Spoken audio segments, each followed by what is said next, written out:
ప్రతి మనువు స్వర్గంలో ముందే ముడిపడుతుందా? ఆ మాటే నిజమైతే ఈ చట్టం విడగొడుతుందా?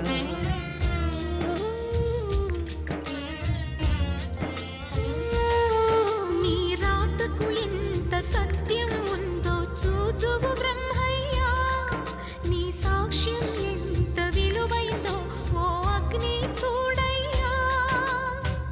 నువ్వు రామా అరుంధతి, ఇదే నీ దర్శన ఫలమైతే ఎటైనా దాగిపోవమ్మా. నిజంగా పెళ్ళికి బలముంటే సూటిగా ఇటు దిగి రావమ్మా. పందిరి వేసిన ఆకాశానికి ఇవ్వమ్మా ఆహ్వానం, పీటను వేసిన ఈ నేలమ్మకి ఇవ్వమ్మా ఆహ్వానం.